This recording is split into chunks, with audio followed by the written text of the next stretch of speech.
Question says an element X which occurs in the first short period has an outer electron configuration S2p1. What is the formula and acid weight character of its oxide? ठीक है, तो यहाँ पे हमको क्या दिया है? First short period, ठीक है, कॉन्फ़िगरेशन क्या है? S2p1। तो देखो फर्स्ट शॉर्ट पीरियड कौन सा होता है? फर्स्ट पीरियड होता है, बट वहाँ पे तो पी ऑर्बिटल होती नहीं है, तो यहाँ पे सेकंड पीरियड की बात की है, तो एक का कॉन्फ़िगरेशन रखेगा 2s2 2p1। चलो ठीक है, तो ये एक्स एलिमेंट का कॉन्फ़िगरेशन मिल गया हमको 2s2 2p1।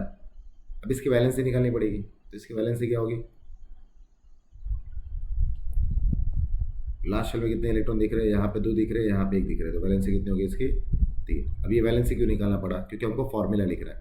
याद करो स्कूल में हमने सीखा था, एक्स के नीचे उसकी वैलेंसी लिखेंगे, ऑक्सीजन के नीचे उसकी वैलेंसी लिखेंगे, बराबर ना? क्योंकि ऑप्शन में देखो ऑक्सीजन और एक्स ही दिया हुआ, तो इनको क्रॉस मल्टीप्लाई करूँगा तो आंसर क्या आएगा मेरा? X2O3। चलो फॉर्मूला तो बन गया, ए ऑप्शन तो रूल्ड आउट हो गया और डी ऑप्शन भी रूल्ड आउट होगा, क्योंकि हमारा फॉर्मूला क्या बना? X2 और O3। अब बचा क्या? एसिडिक और बेसिक का। तो अगर मैं पीरियोडिक टेबल की बात करूँ, मान लो ये हमारा पीरियोडिक टेबल है, ठीक है, यहाँ पे हाइड्रोजन है, यहाँ पे हीलियम है, तो ये जो लेफ्ट साइड वाला एलिमेंट होता है, ठीक है, जो हमारे क्या होता है? मेटल्स होते हैं। तो मेटल्स मोस्टली क्या बनाता है? बेसिक ऑक्साइड बनाता है। क्या बनाता है ये? Basic oxide. और ये जो राइट साइड वाला एलिमेंट है पी ब्लॉक के, ये मोस्टली क्या बनाता है? एसिडिक ऑक्साइड बनाता है। तो क्वेश्चन आता है सर बीच वाले क्या बनाता है?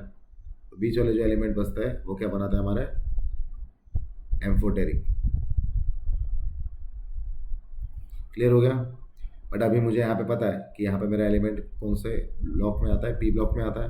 तो कौन से टाइप का ऑक्साइड बनाएगा? एसिडिक ऑक्साइड बनाएगा। तो X2O3 तो है, साथ में कौन सा ऑक्साइड बना रहा है? एसिडिक ऑक्साइड बना रहा है कहीं पे ऑप्शन एसिडिक? हाँ, C. So C is our correct option. I hope this is clear.